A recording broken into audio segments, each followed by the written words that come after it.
Assalamualaikum warahmatullahi wabarakatuh.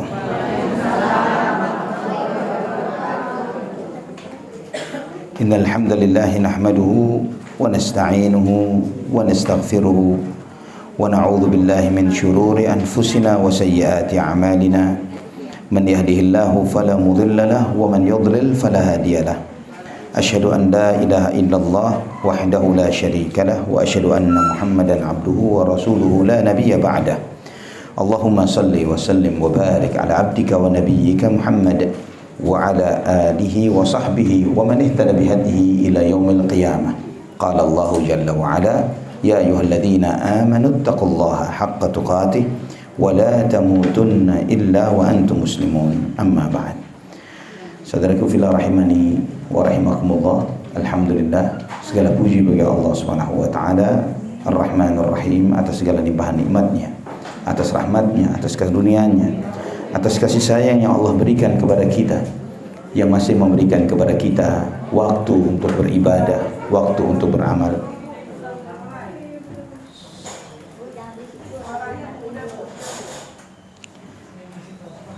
Waktu untuk bisa beribadah, waktu untuk bisa beramal, waktu untuk bisa mensyukuri nikmat-nikmatnya, waktu untuk sabar terhadap ujian-ujiannya, waktu untuk bertaubat dari kesalahan-kesalahan dan dosa. Dan alhamdulillah ibu-ibu, pada kesempatan ini kita ini pertemuan ketiga terkait tentang taubat, yang pada kesempatan ini kita akan melihat rahasia-rahasia di balik taubat. Lebih? Sudah ada bukunya? Masya Allah. Alhamdulillah. Sebentar, boleh saya pinjam salah satunya? Saya nggak boleh. Saya lihat ada tidak di buku ini.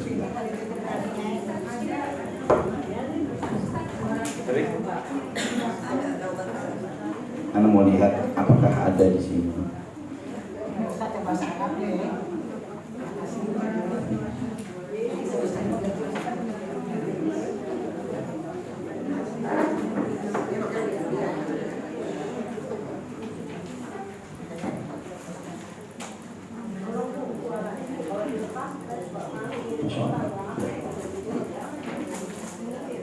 Semua sudah pegang buku.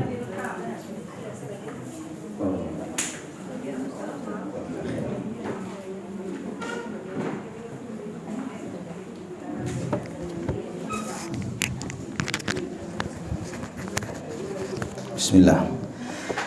Alhamdulillah, kita alhamdulillah kajian kita ini ibu-ibu, kita sudah menjalani kajian ini sudah cukup lama, walillahilhamd.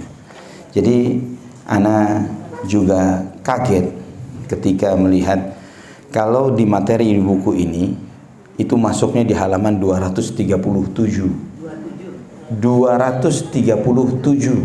Hampir habis. Ya udah jauh. Memang udah jauh kajian kita. Ya, kajian kita memang sudah sangat jauh. Ya. Udah mau habis Bu.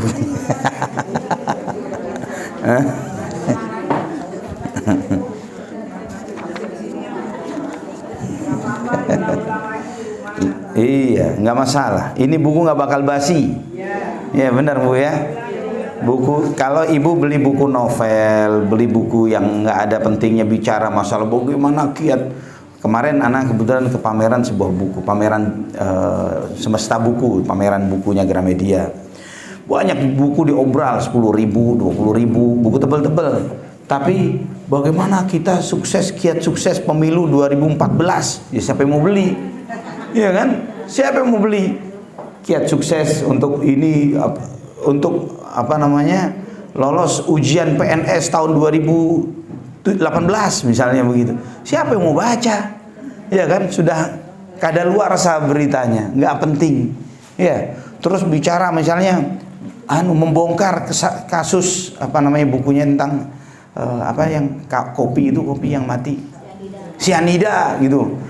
Ya, tentang sianida gitu. Siapa yang mau baca? Nggak ada manfaatnya. Mau hatam 10 sekali aja nggak penting. Tapi kalau buku yang ibu pegang nggak bakal basi.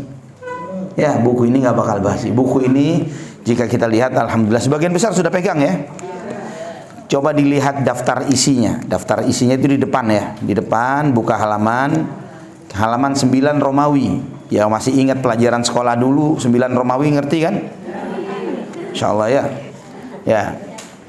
Halaman 9 Romawi, daftar isi. Nah, di situ Ibu bisa lihat setelah pengantar penerbit, setelah mukaddimah menjelaskan tentang ikhlas dan ittiba, kunci diterimanya amal. Kemudian keutamaan ilmu dan ulama. Setelah itu bicara tentang hati dan seluk-beluk. Ini materi kita dulu-dulu sudah saya sampaikan. Fungsi dan kedudukan hati, macam-macam hati, hati yang sakit dan hati yang sehat.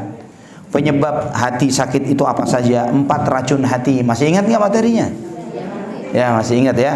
Nah, suplemen ampuh penghidup hati, apa saja yang bisa menghidupkan hati? Amalan-amalan seperti bertaubat, istighfar, kemudian baca Al-Quran, doa, kemudian bersalawat kepada Nabi SAW. Ini materi telah kita bahas semuanya.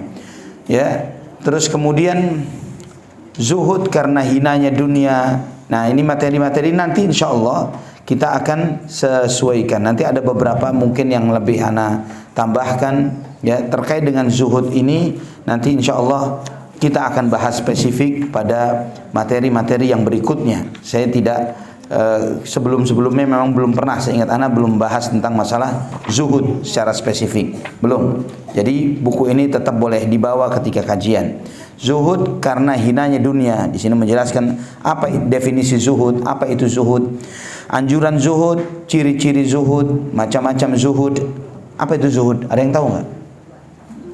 Ya, hidupnya selalu orientasi terhadap akhirat, itu zuhud. Ya, bukan artinya hidupnya itu nggak pengen dunia. Seringkali orang mengatakan, oh fulan zuhud. Kenapa? Hidupnya nggak pengen dunia, tidurnya di emperan. Ya, nggak punya rumah, pakaiannya compang-camping dan lain sebagainya, itu orang zuhud. Lah, orang zuhud itu bukan terlihat dari tampilan tapi dari hatinya, orangnya, hatinya. Ya, bisa jadi orangnya miskin tapi matre. Ada nggak miskin tapi matre? Banyak ya. Ada orang kaya tapi zuhud. Ya, contohnya seperti Abu Bakar, Umar, Uthman. Ya, mereka ini kaya-kaya tapi zuhud.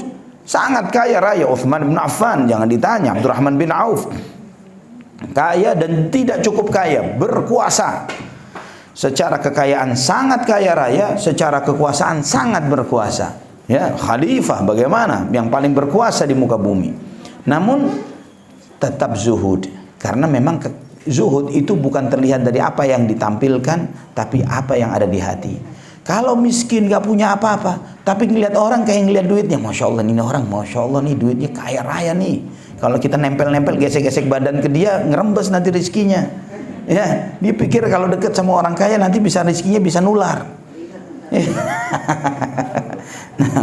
Nah, ini tentang zuhud, terus menjelaskan tentang kecaman terhadap dunia, bahaya cinta dunia. Nah, setelah itu balik halaman 10 Romawi. Poin ke-6, jiwa dan nafsu manusia. Nafsul mutmainnah, nafsul lawamah, nafsul ammarah bisu. Udah belum? Sudah, ya kan? Harus ingat nih. Terus kemudian 7, introspeksi diri. Kalau bahasa Arabnya muhasabah. Sudah belum? Sudah, ya kan? Terus kemudian bahas tentang sabar, syukur, ya, makna dan syarat syukur, keutamaan. Terus tawakal, makna dan keutamaan tawakal. Terus cinta kepada Allah, ridha terhadap ketetapan Allah, takut dan berharap, khauf dan raja. Setelah itu taubat, makna taubat dan seterusnya. Nah, kita membahas tentang taubat. Taubat ini sebagaimana di awal kajian kita tentang taubat. Taubat itu awal perjalanan dan akhir perjalanan. Orang pengen baik, pertama harus apa? Taubat. Ya. Dan taubat ini adalah PR hariannya waliullah. Kekasih-kekasih Allah itu PR hariannya apa? Bertaubat. Buktinya apa? Nabi kita Muhammad sallallahu alaihi wasallam. Tubu ilallah ayuhan nas, tubu ilallah. Inni atubu ilallahi fil yaumi 70 marrah. Wahai manusia, wahai umatku, bertaubatlah kalian kepada Allah, karena sesungguhnya aku bertaubat kepada Allah sehari 70 kali. jika Nabi kita Muhammad sallallahu alaihi wasallam yang maksum, yang tidak pernah berbuat salah dan dosa, diampuni dosanya oleh Allah semua dosanya yang lalu, itu bertaubat kepada Allah sehari 70 kali, kita mestinya berapa kali? Ya, mestinya kita 700 kali bisa jadi. Karena begitu banyaknya maksiat dan dosa yang sering kita lakukan. Nah, qaddarallah, ya, karena Ana selalu membaca kitab Arabnya, dan memang terjemahan ini adalah semacam ringkasan dari kitab Arab yang Ana pegang. Kalau kitab Arab Ana masih lumayan tebal sisanya, ya, tapi terjemahannya sudah masuk di bab paling akhir. Halaman 237, rahasia dan manfaat taubat.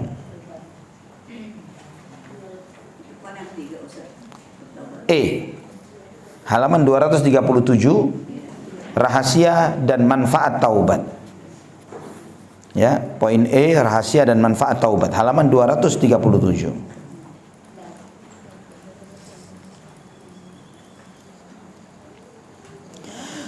Beliau penulis menyebutkan kepada kita yang pegang buku, kita baca, saya jelaskan setelah itu. Ketahuilah, apabila seorang hamba, ya, seorang hambanya yang berakal melakukan kesalahan, tentunya ia akan memperhatikan beberapa perkara berikut ini. Maksudnya begini adalah, enggak semua hamba yang punya pemikiran seperti ini. Hamba yang bagaimana? Hamba yang kuat basirahnya.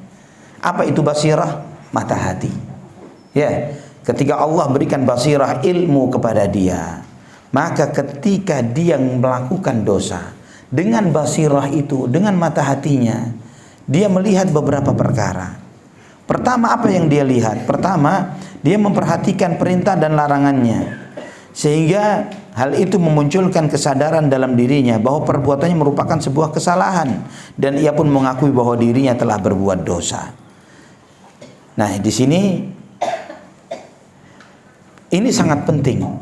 Ketika seorang hamba itu mau taubat, dia melihat, dia kan sadar, kamu kan sadar kamu bertaubat. Taubat dari salah yang mana?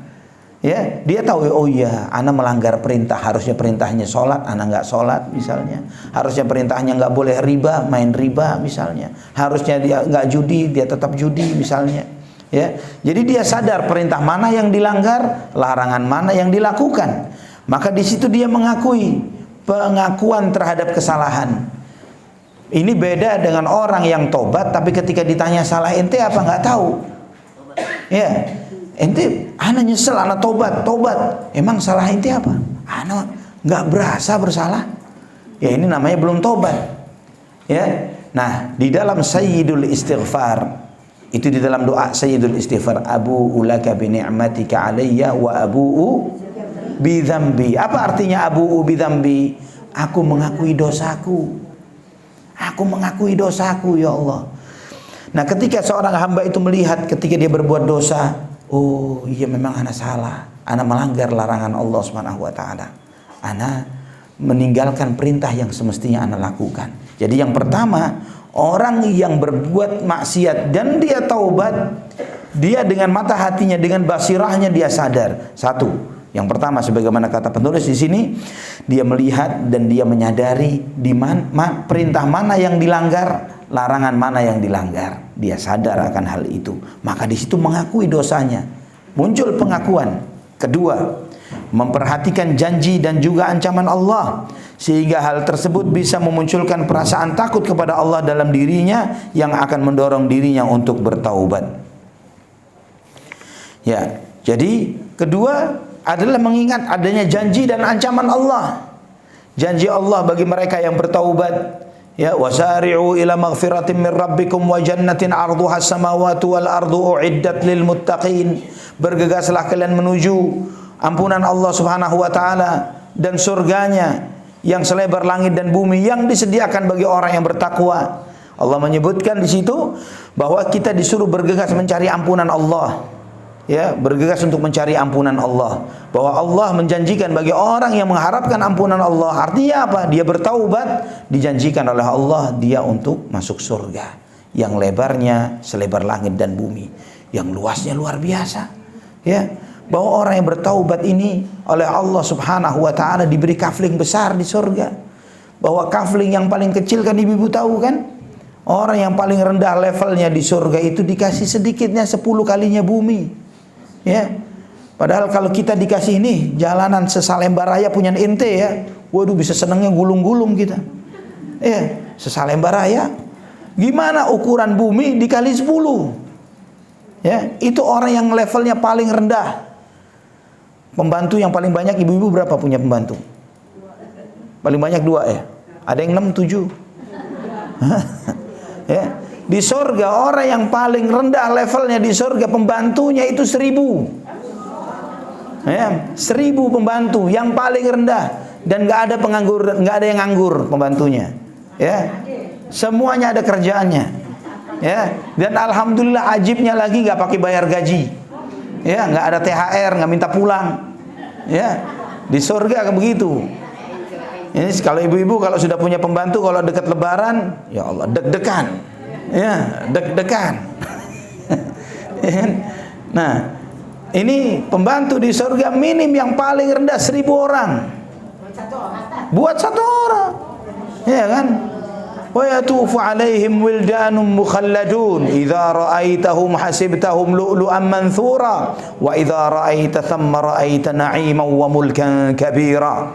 Ya, jadi tuan rumahnya ini duduk nyantai, yang sibuk pelayannya. Dan digambarkan wildanum mukhalladun, seperti pemuda-pemuda yang kekal. Jika kamu perhatikan pembantu-pembantunya ini, idza ra'aitahum hasibtahum lu'lu'an manthura. Kamu mengira pembantu itu seperti mutiara yang berterbaran. Pembantunya sudah ganteng-ganteng, bagus-bagus. Ya. Enggak bau macam-macam ya. Ya, sudah bagus-bagus tampilannya seperti mutiara. Bagaimana tuan rumahnya? Gimana bosnya? Ya. Luar biasa, nikmat yang besar. Ana ingat rahimahullah ketika ibu ana waktu haji, beliau menjelang ya setelah abah ana meninggal, beliau hidup kurang lebih 2 tahun setelah itu meninggal. Di hari yang sama dengan meninggalnya abah ana. Tanggalnya, harinya sama. Rahimahumullah. Sebelum meninggal dunia sempat haji.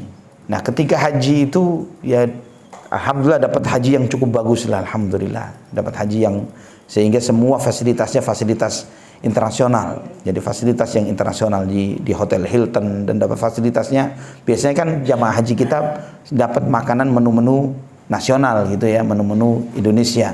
Ini karena dapat paketnya yang bagus, menunya menu internasional semua.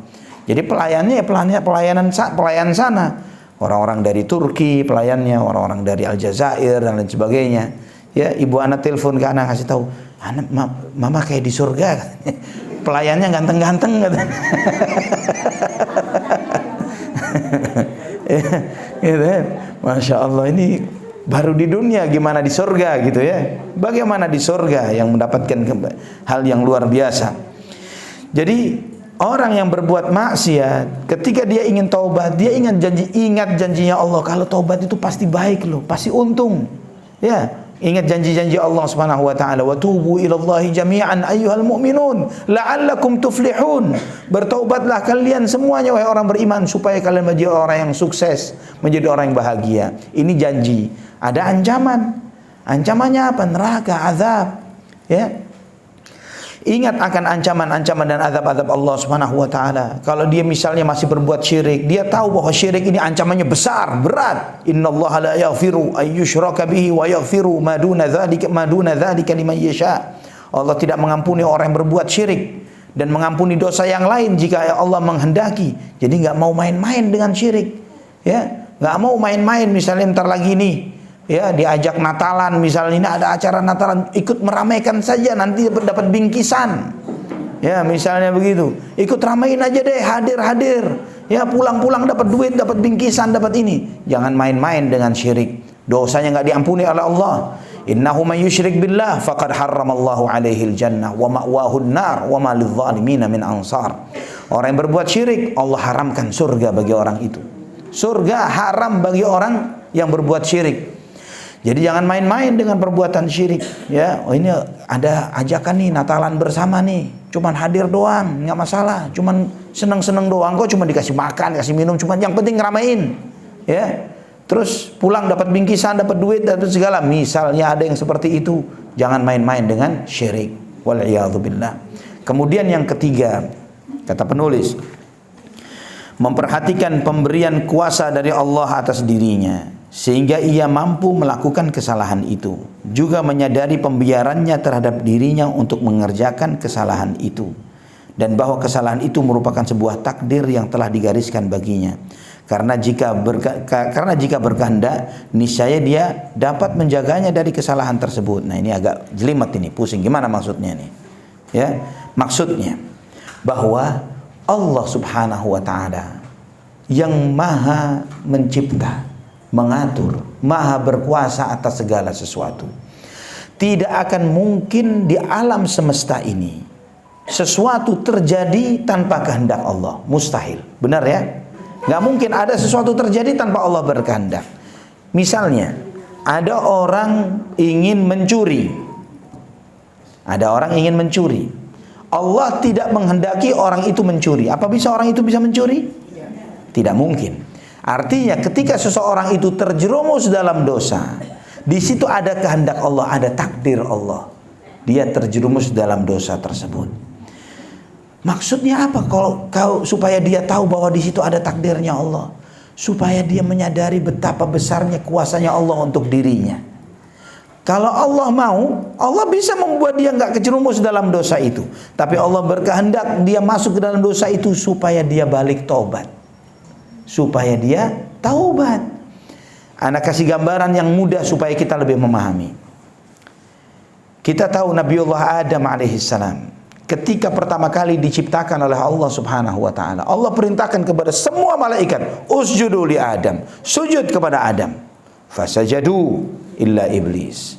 Ya, semua sujud kecuali iblis. Malaikat melihat Adam ini makhluk hebat, manusia ini hebat luar biasa. Sudah cukup sebagai kehebatannya bahwa Allah kasih kelebihan ilmu yang tidak dimiliki oleh para malaikat. Ya, fa'allama Adam al-asma'a kullaha thumma 'aradahum 'alal malaikah. Ya, Allah berikan kelebihan ilmu kepada Nabi Adam alaihissalam yang tidak dimiliki oleh para malaikat. Ini kelebihan pertama. Kemudian kelebihan yang berikutnya, Allah suruh mereka untuk sujud. Ini sudah cukup lebih dari lebih untuk membuktikan bahwa Nabi Adam alaihissalam adalah makhluk yang memiliki keutamaan yang luar biasa. Namun tiba-tiba setelah digoda oleh iblis, Nabi Adam terjerumus dalam dosa. Ya. Maka istilahnya seakan-akan malaikat ini mikir, loh, kemarin ana disuruh sujud kepada Adam. Sekarang kegoda oleh iblis. Akhirnya sampai dia diusir dari surga. Gimana martabatnya Nabi Adam di matanya para malaikat? Jatuh. Martabatnya jatuh. Kemarin disanjung-sanjung hebat-hebat, ternyata begini doang. Begitu saja dilarang makan satu buah, terjerumus dia dan masuk dalam kesalahan. Maka jatuhlah martabat Nabi Adam alaihissalam di mata para malaikat. Dianggap gak bernilai, rendah. Apalagi Allah tunjukkan dengan dia diusir dari surga. Namun ternyata yang malaikat gak sadar, yang malaikat gak tahu, gak kepikir sama sekali adalah ternyata Allah memberikan kepada Nabi Adam kesempatan untuk taubat. Fatalaqa Adamu min rabbih kalimatin fataba alaihi innahu huwat tawwabur rahim. Nabi Adam mendapatkan wahyu dari Allah untuk meminta kepada Allah taubat, ampunan, dan Allah menerima taubatnya dengan mengucapkan doa, Rabbana zalamna anfusana wa illam taghfir lana wa tarhamna lanakunanna minal khasirin. Bertaubat Nabi Adam alaihissalam. Ya, dan ternyata pintu taubat yang dimasuki oleh Nabi Adam alaihissalam membuat Nabi Adam levelnya jauh lebih baik dari sebelum berbuat dosa. Paham ya? Ternyata setelah taubat dari dosa ini membuat Nabi Adam lebih hati-hati, lebih mawas diri, lebih nggak gampang kebujuk dan ketipu oleh jin dan syaitan dan iblis dan lain sebagainya. Menjadikan dia menjadi hamba yang lebih menghambakan dirinya kepada Allah, lebih tunduk kepada Allah Subhanahu wa taala. Terlebih lagi ketika dia pernah merasakan nikmatnya surga, kemudian dibuang ke dunia, tiba-tiba semuanya jadi susah. Ya, yang di surga nggak pernah merasa lapar dan haus, di sini kelaparan dan kehausan. Yang di surga dia tidak pernah telanjang, di sini harus cari pakaian. Ya, yang di surga nggak pernah kepanasan dan kedinginan, di sini dia merasakan kepanasan dan kedinginan. Maka memunculkan dalam hati Adam rindu untuk balik lagi kemana? Surga. Dan Allah beri syarat kepada Nabi Adam, kamu harus taat, keturunanmu juga harus taat. Fa imma ya'tiyannakum minni huda, ya, faman ittaba'a hudaya fala yadhillu wa la yashqa. Ya, Allah Subhanahu wa taala sampaikan kepada Nabi Adam alaihissalam dan keturunannya bahwa jika datang kepadamu petunjuk dariku, jika kamu mengikutinya, dia tidak akan tersesat dan tidak akan celaka. Artinya dia di jalur yang benar dan bakal selamat. Jalurnya benar, ketika mengikuti aturan Allah bakal balik lagi ke rumah asal, bakal balik lagi ke surga. Wa man a'rada an dzikri fa inna lahu ma'isyatan dhanka wa nahsyuruhu yaumal qiyamati a'ma. Namun sebaliknya, kalau tidak mau mendengarkan peringatan Allah, tidak mau mengikuti Al-Qur'an, maka hidupnya bakal sempit, hidupnya bakal susah. Dan nanti pada hari kiamat dia nanti kembali dalam keadaan buta. Waliyadzubillah. Tersesat dunia, tersesat akhirat. Nah, di sini maka poin ketiga ini maksud dari penulis menjelaskan kepada kita, membuat seorang hamba itu semakin kenal Allah dengan nama-nama dan sifat-sifatnya. Membuat seorang hamba itu mengetahui bahwa Allah itu Maha Hakim, Maha Bijaksana, Maha Rahmanur Rahim, Maha Pengasih dan Penyayang, Maha Ghaffar Al-Ghafur, yang Maha Pengampun dan Pemaaf. Ya, kalau semua hamba ini misalnya ya nggak ada yang berbuat dosa, maka kenapa Allah disebut dengan Maha Pengampun? Maha Pengampun menunjukkan ada di antara hamba Allah yang kesandung dosa dan minta ampun kepada Allah. Paham ya? Malaikat nggak kepikir itu, karena malaikat nggak bisa berbuat dosa. Malaikat bisanya cuma taat doang. Setan bisanya berbuat dosa, nggak bisa tobat. Ya, kita walillahil hamdu wal minnah diberi kesempatan mungkin tersandung dosa, tapi pintu tobat nggak ditutup oleh Allah Subhanahu wa taala. Maka dia dengan itu, dengan melihat dengan kacamata takdir ini tadi, poin ketiga, poinnya adalah melihat terjerumusnya dia dalam dosa dengan kacamata takdir. Itu poin yang ketiga ini, ya. Yang dengan demikian dia melihat subhanallah, Allah yang mencipta, Allah yang memerintah dan yang melarang, Allah Subhanahu wa taala yang memberikan ancaman dan janji, Allah Subhanahu wa taala yang memberikan balasan terhadap semua perbuatan yang baik dengan kebaikan, yang buruk dengan keburukan. Yang ini membuat dia semakin mendekatkan diri kepada Allah Subhanahu wa taala, semakin bergantungnya hidupnya kepada Allah Subhanahu wa taala. Dia semakin memikirkan, ya Allah, setiap langkahku kalau Engkau tidak memberikan petunjuk kepadaku pasti kesandung, pasti tersesat, pasti salah jalan. Ya Allah, tolong aku untuk bisa istiqamah, bisa ibadah. Ya muqallibal qulub, tsabbit qalbi ala dinik. Wahai Zat yang maha membolak-balikkan hati, tetapkan hatiku ya Allah. Karena kalau sampai belok, siapa lagi yang bisa meluruskan? Man yahdillahu fala mudhillalah wa man yudlil fala hadiyalah. Jika Allah memberikan petunjuk kepada seseorang, tidak akan ada yang bisa menyesatkannya. Dan sebaliknya, barang siapa yang disesatkan, tidak akan ada yang bisa memberi petunjuk kepadanya. Maka kita minta kepada Allah supaya jangan sampai disesatkan. Rabbana la tuzigh qulubana ba'da idh hadaitana. Ya Allah, janganlah kamu belokkan hati kami setelah Engkau memberikan petunjuk kepada kami. Wa hab lana min ladunka rahmah innaka antal wahhab. Anugerahkan kepada kami rahmat dari sisimu ya Allah. Sesungguhnya Engkau Maha Pemberi ya Allah, Engkau Maha Pemberi. Ya, ini poin ketiga, melihat dari kacamata takdir. Subhanallah. Yang ini membuka banyak, kata penulis, ya, perkara tersebut akan memunculkan berbagai jenis pengetahuan dalam dirinya tentang Allah, nama dan sifat-sifatnya, hikmah serta rahmatnya, kelembutan dan kemuliaannya. Di samping memastikan bahwasanya ia akan beribadah kepada Allah dengan konsekuensi pengetahuannya mengenai nama-nama tersebut.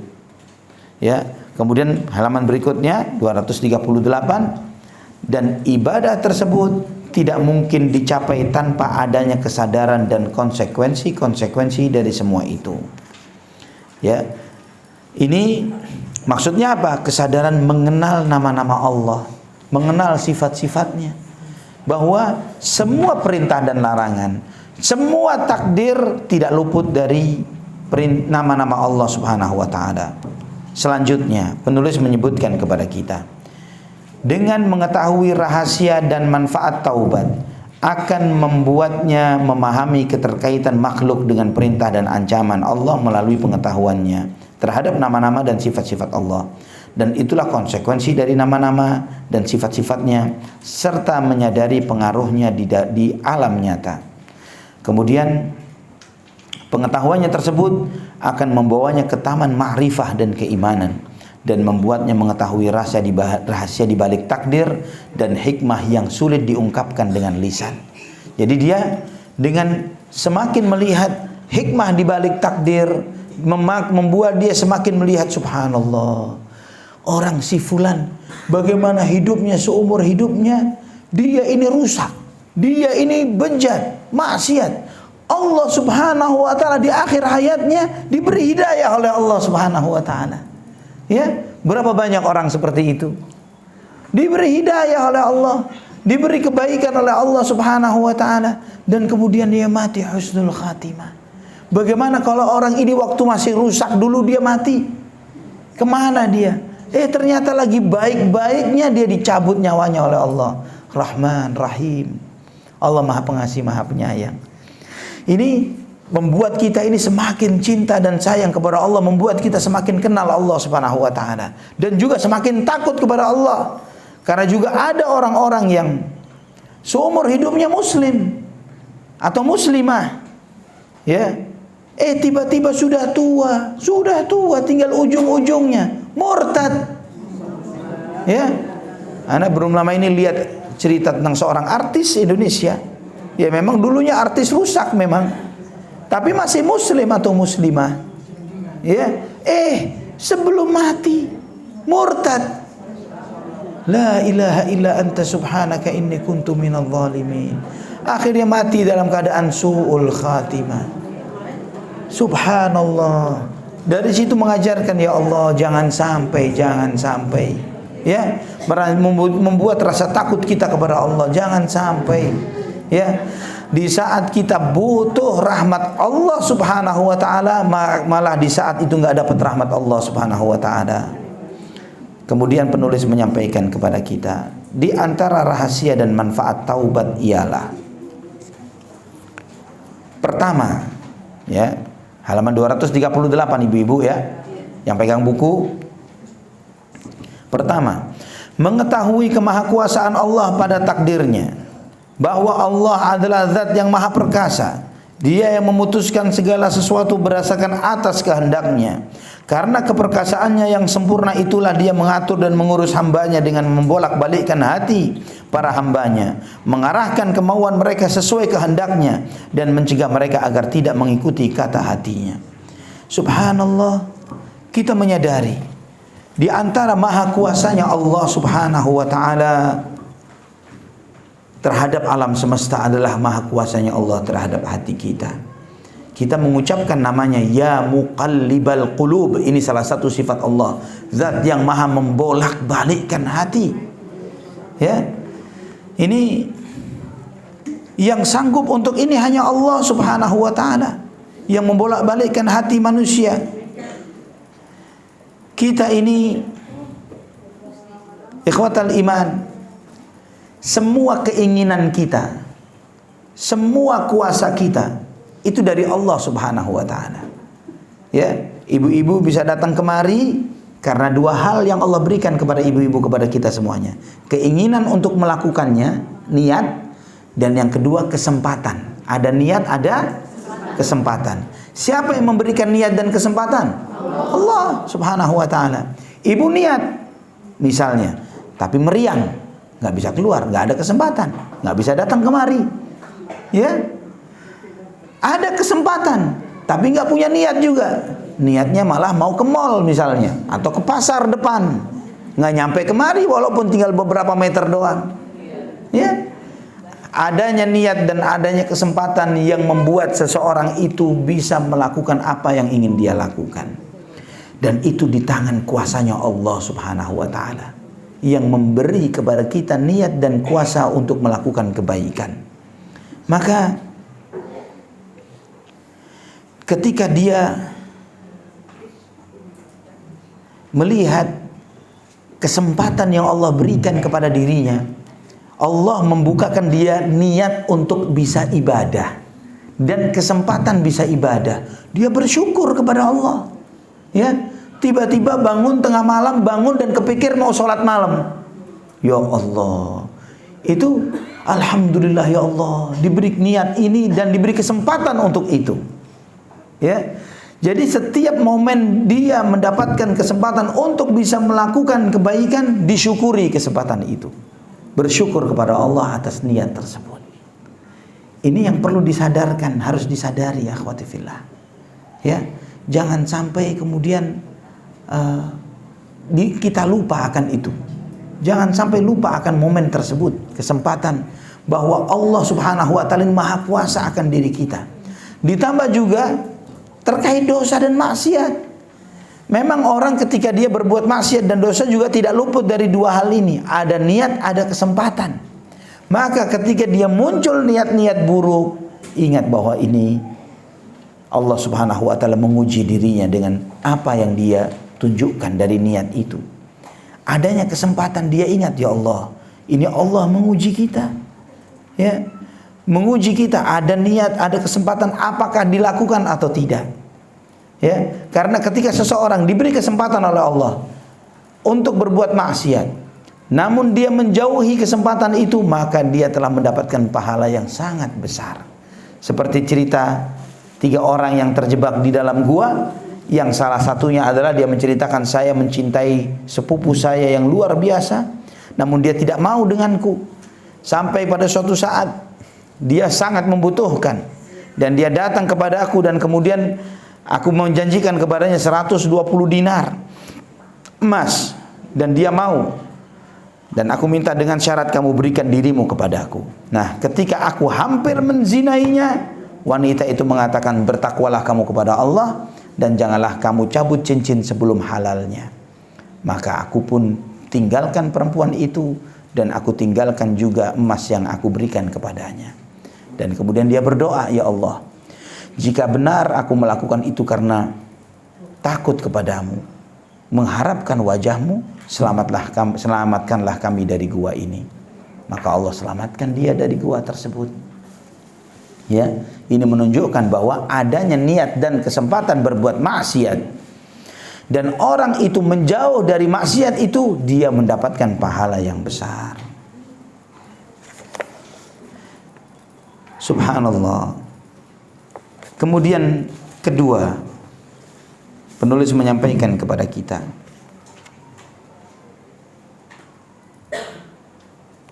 karena pengetahuan itu pula seorang hamba menyadari bahwa dirinya begitu lemah dan dikendalikan oleh yang lain, yaitu Allah Subhanahu wa ta'ala, yang tidak ada pemeliharaan kecuali pemeliharaannya, dan tidak ada taufik kecuali dengan pertolongannya. Jadi dia hanyalah makhluk lemah dan hina yang berada di dalam genggaman yang maha perkasa dan maha terpuji. Ini menunjukkan kepada kita bahwa ketika kita melihat bahwa Allah Subhanahu wa ta'ala maha kuasa, Allah Subhanahu wa ta'ala yang menguasai diri kita, dan kita adalah makhluk yang lemah. Kita ingat kisahnya Nabi Yusuf alaihissalam ketika digoda oleh perempuan, oleh istri sang pembesar ini tadi. Allah Subhanahu wa ta'ala menyampaikan tentang Nabi Yusuf, kadzalika linasrifa anhu as-su'a wal fahsya innahu min ibadinal mukhlasin. Dan demikianlah kami palingkan dari Nabi Yusuf segala keburukan dan kekejian. Sesungguhnya dia di antara hamba-hamba kami yang terjaga, yang dijaga. ya, yang dimurnikan oleh Allah. Di sini kita minta kepada Allah bahwa ujian itu seberat apapun, tapi kalau kita dijaga oleh Allah, aman. Gampang kita menjauh darinya. Namun sebaliknya ujian itu seremeh apapun, kalau kita dilepas oleh Allah, terjerumus dan celaka. Ya, ini harus kita sadari ya akhwati fillah. Maka membuat kita ini terus bergantung kepada Allah. Tangan kita, hati kita semuanya di tangan Allah Subhanahu wa ta'ala. Kemudian ketiga, pengetahuan itu juga akan membuat hamba bersaksi bahwa keperkasaan, kesempurnaan, pujian dan kemuliaan semuanya milik Allah. Sedangkan hamba adalah makhluk yang lalai, banyak celah dan kekurangan, zalim dan banyak memiliki kebutuhan. Semakin besar kesadaran seorang hamba akan kelemahan, kekurangan, kecacatan dan kefakiran dirinya, semakin besar pula kesaksiannya akan keperkasaan, kesempurnaan, keesaan dan kekayaan Allah Subhanahu wa ta'ala. Jadi kita melihat Allah Subhanahu wa ta'ala maha sempurna, Allah maha terpuji, Allah maha kaya, Allah maha mulia. Semua itu milik Allah Subhanahu wa ta'ala. Sebaliknya kita ini penuh salah dan dosa. Kita ini lemah, kita ini zalim terhadap diri kita sendiri. Ditambah itu semuanya, kita ini fakir, miskin, dan semuanya butuh Allah Subhanahu wa ta'ala. Jika Allah nggak ngasih, kita nggak punya apa-apa. Nah, semakin kita sadar bahwa kita ini fakir, kita miskin, kita banyak cacat, kita banyak dosa, semakin kita melihat bahwa Allah maha mulia dan kita semakin butuh kepada Allah. Ya, membuat kita, ya Allah, kalau Engkau tidak ampuni dosaku, bagaimana nasibku? Kalau Engkau tidak beri kesempatan kepadaku untuk taubat, bagaimana aku bisa taubat? Kalau Engkau tidak merahmatiku, ya Allah, bagaimana aku bisa selamat? Itu ucapan Nabiullah Adam, Rabbana zalamna anfusana wa illam taghfir lana wa tarhamna lanakunanna minal khasirin. Ya Allah, wahai Tuhan kami, Rabb kami ini zalim terhadap diri kami ini. Ya, zalim. Sudah dikasih nikmat banyak oleh Allah, malah nggak nurut, malah maksiat. Zalim. Harusnya ketika sudah disayang oleh Allah, dimuliakan, disanjung-sanjung, dihormat-hormati oleh Allah, ditunjukkan hebatnya di depan malaikat, harusnya tambah nurut. Tapi malah berbuat maksiat, zalim. Wa illam taghfir lana wa tarhamna. Kalau Engkau tidak mengampuni kami, ya Allah, tidak merahmati kami, ya Allah, rugi, khasarah kita ini. Lanakunanna minal khasirin. Kita akan menjadi orang yang merugi. Selanjutnya, keempat, mengetahui kebaikannya dalam menutup aibnya ketika dia berbuat maksiat. Padahal Allah mengetahui dan melihatnya dengan jelas. Seandainya berkehendak, Allah pasti akan membongkar aib dan dosanya di tengah makhluknya. Ini menunjukkan semakin bahwa Allah itu Al-Barr, Ar-Rahim, maha baik, maha sayang kepada kita. Ya, siapa yang ketika berbuat maksiat Allah nggak lihat? Allah lihat, Allah dengar, Allah tahu. Jika Allah mau, ya bisa tadi atau semalam berbuat maksiat, sekarang semua orang udah pada tahu. Allah bisa. Tiba-tiba misalnya wal'iyadzubillah, setiap dia berbuat maksiat muncul bisul misalnya. Ya, bisulan karena dosa. Ya, kira-kira keluar rumah nggak, Bu? Nggak bakalan, bisulan di sana sini. Ya, karena semalam banyak maksiat, ngomongin ngomong ini itu, ngelihat yang haram, dengar yang haram, udah keluar bisul sana sini misalnya. Oh, udah malu ketemu orang. Ya, jangankan ketemu orang, ngelihat anaknya, lu, mah semalam banyak dosa nih kayaknya nih. Ya, kelihatan bisulnya banyak, misalnya begitu. Namun Allah Al-Barrur Rahim, maha baik, ditutupi aib kita oleh Allah Subhanahu wa ta'ala. Padahal Allah lihat, Allah dengar, Allah tahu. Ya, ini di antara rahasia taubat. yang membuat kita ini semakin dekat kepada Allah, semakin berterima kasih kepada Allah Subhanahu wa taala, semakin bersyukur kepada Allah Subhanahu wa taala. Ini membuat dia itu sibuk untuk minta maaf kepada Allah, sibuk minta ampun kepada Allah, sibuk bertaubat kepada Allah Subhanahu wa taala. Karena dia ini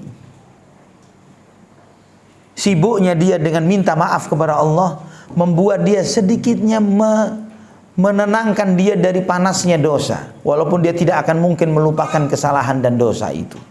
Ya, karena setiap kita ikhwah fillah rahimani wa rahimakumullah, ketika kita melihat bagaimana kita sok melupakan dosa kita padahal Allah melihat dan tidak pernah lupa. Kita sok nutup-nutupin aib kita padahal nggak bisa ditutupi dari Allah Subhanahu wa taala. Ini membuat seseorang itu semakin pengen kembali kepada Allah Subhanahu wa taala, semakin menunjukkan betapa mulianya, betapa dermawannya Allah, betapa Allah Subhanahu wa taala maha baik terhadap dirinya. Kelima, mengetahui kemahasantunan Allah dalam menangguhkan hukuman bagi pelaku maksiat. Padahal seandainya mau, niscaya Allah dapat menyegerakan hukuman tersebut atas dirinya. Hal ini memunculkan pengenalan dalam dirinya terhadap Rabb-nya melalui namanya Al-Halim, yang maha penyantun. Ya, di antara nama Allah Al-Halim. Apa itu maksudnya penyantun? Allah tahu tapi didiamkan, nggak langsung dihukum, malah ditunggu kapan ente sadar, kapan ente taubat. Ya, kalau misalnya setiap dosa gara-gara dosa jari copot satu ruas gitu misalnya, ya, jari-jari kita satu ruas copot, bisa tiba-tiba langsung sakit, tiba-tiba langsung diturunkan azab, turun petir menyambar misalnya, seperti Allah mengazab kaum-kaum yang sebelum Nabi Muhammad sallallahu alaihi wasallam. Dan di sini kita melihat bahwa Allah maha penyantun, penyabar terhadap kita ini. Allah tahu dosa-dosa kita, terus maksiat ini yang membuat kita ini seakan mancing marahnya Allah, tapi Allah tidak marah. Allah tidak marah. Allah sabar nunggu kapan ente sabar, kapan ente sadar wahai hambaku, kapan ente mau taubat wahai hambaku, kapan mau balik. Ya, dikasih kesempatan, dikasih peluang oleh Allah, dikasih umur, dikasih rizki, nggak dipotong rizkinya oleh Allah. Ya, tetap dibuat nafasnya, tetap nafas. Hari ini ada rizkinya, tetap bisa makan, tetap bisa minum, padahal masih berbuat maksiat dan dosa. Ini membuat dia Al-Halim. Benar-benar Allah itu Al-Halim, maha penyantun terhadap hambanya, maha penyantun terhadap hambanya. Kemudian yang keenam, mengetahui anugerah Allah yang berupa ampunannya, karena ampunannya juga anugerah darinya. Jika tidak demikian, kalaulah dia hendak menyiksamu atas dasar haknya sebagai Rabb, maka dia tetap adil dan terpuji. Ampunannya adalah anugerah darinya, bukan lantaran kamu berhak mendapatkannya. Oleh karena itulah dia wajib disyukuri, dicintai, dijadikan tempat kembali, serta diketahui melalui namanya Al-Ghaffar, Maha Pengampun.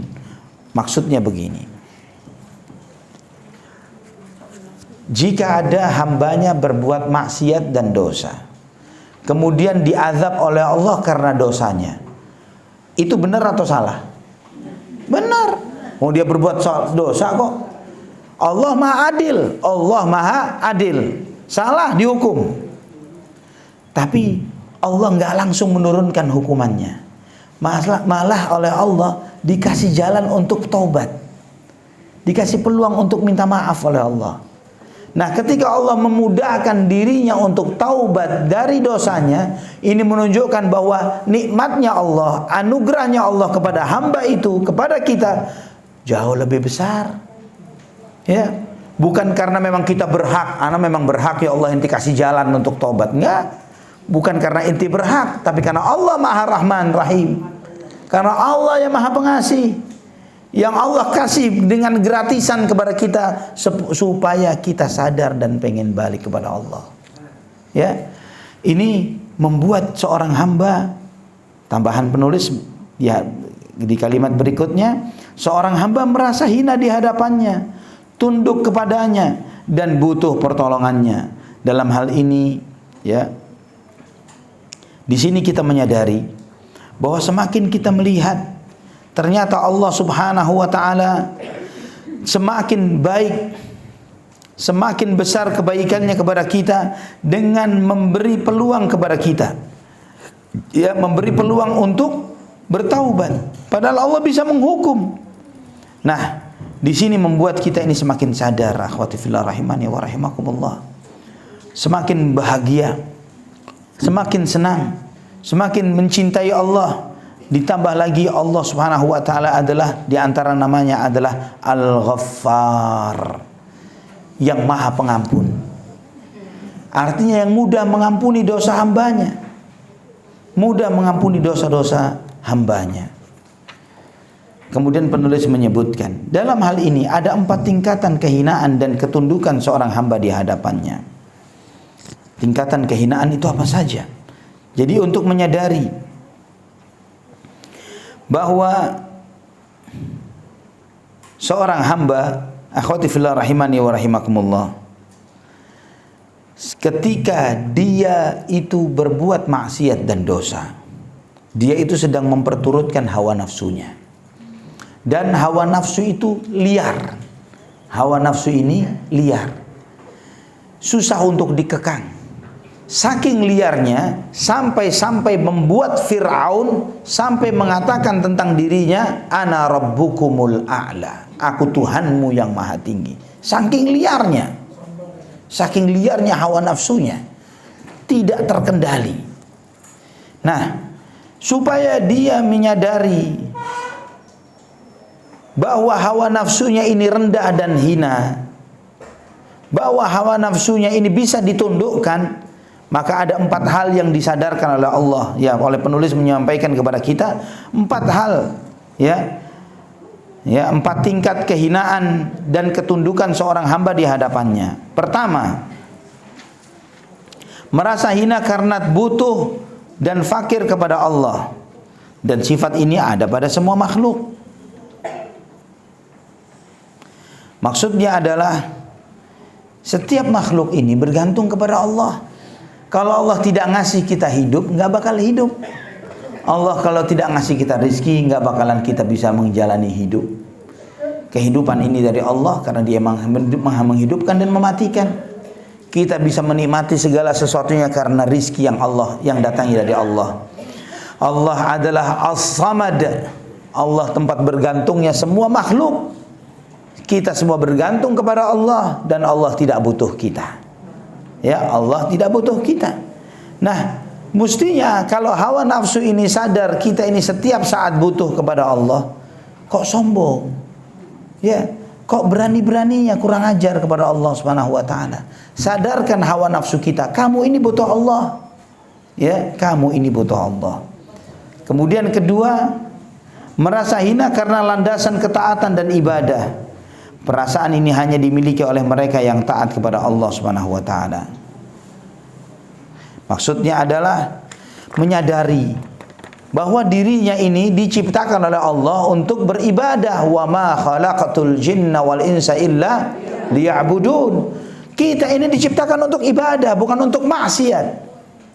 Ya, bukan untuk maksiat. Maka kesadaran yang kedua ini untuk menyadarkan sebagian kita yang beriman, yang taat kepada Allah, bahwa kita ini diuji oleh Allah dengan adanya hawa nafsu dalam diri kita, agar Allah melihat siapa yang terbaik dari hambanya. Ya, tidak sama hamba yang memang tidak diberi hawa nafsu seperti malaikat sehingga dia taat saja, dengan hamba yang diberi hawa nafsu dan pilihan antara taat atau maksiat, kemudian dia lebih milih untuk taat. Ya, martabatnya yang punya hawa nafsu tapi dia bisa menundukkan hawa nafsunya untuk taat kepada Allah lebih tinggi ketimbang martabat mereka yang tidak diberi hawa nafsu dan memang kecenderungannya adalah selalu taat kepada Allah Subhanahu wa taala. Kemudian yang ketiga, Merasa hina karena rasa cinta kepada Allah. Sebab seorang pecinta itu sebenarnya adalah orang yang hina. Dan seberapa besar rasa hinanya, maka seberapa besar rasa cintanya, maka sebesar itu pula kadar kehinaannya. Maksudnya begini, bahwa setiap orang yang mencintai, dia itu merendahkan dan menghinakan dirinya kepada yang dicintainya. Ya, kita melihat bodohnya sebagian manusia yang lagi jatuh cinta. Ya, sebagian manusia yang lagi jatuh cinta, mau anak muda, mau orang tua, kakek nenek, ya. Ketika dia lagi jatuh cinta kepada seseorang, ya, kemudian yang dicintai tahu lagi, oh, lagi sayang nih sama anak nih.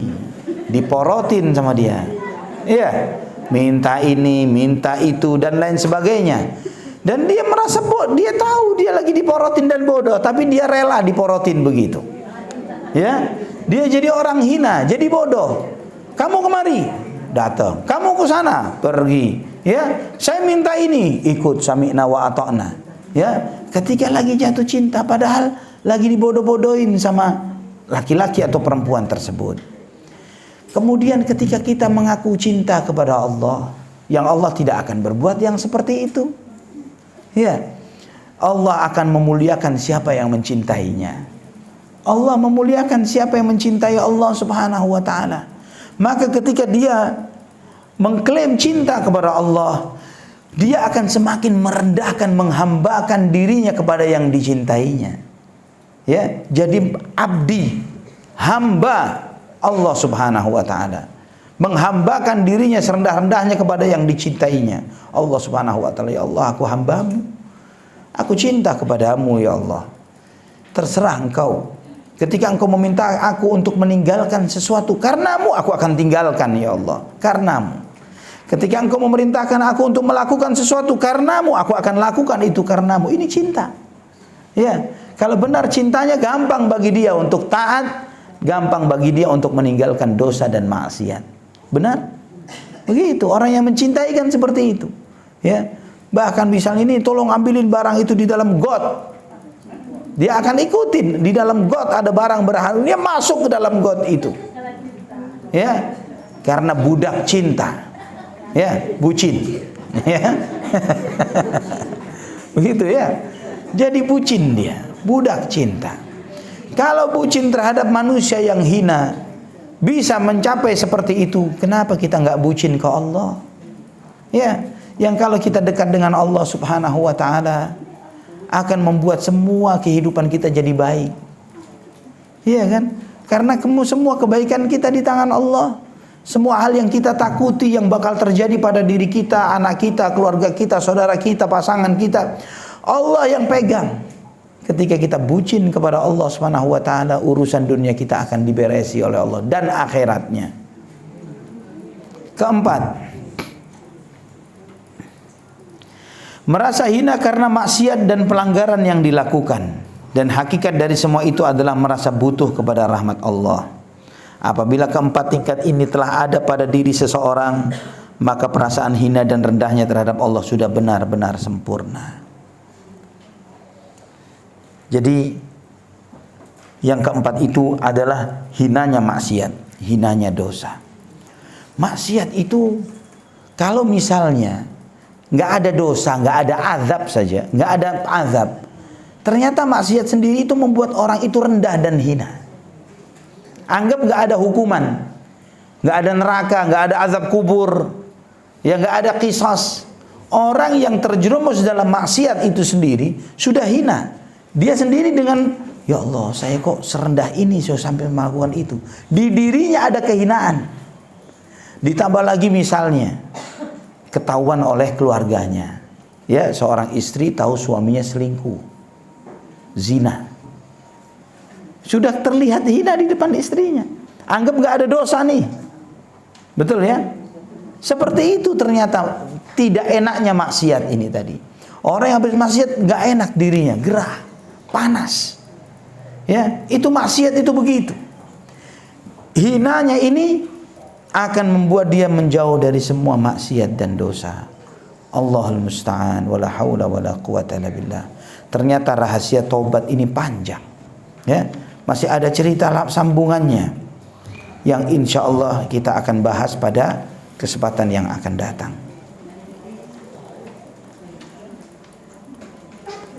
Ada yang mau ditanyakan? Ya, Masya Allah. Hari ini bukunya dibagi, hari ini hampir habis. Rezeki.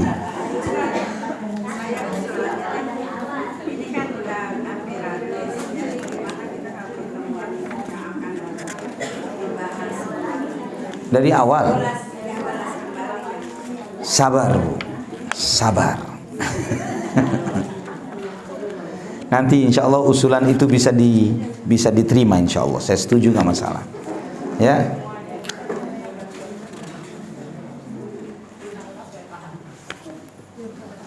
Ada yang mau ditanyakan? Enak ya, sudah ada bukunya, enak ya. Jadi tinggal dibacakan, apa yang nggak masuk di penjelasan tinggal dicatat, begitu kan? Nah, silahkan Bu Novi. Waalaikumsalam. Lebih?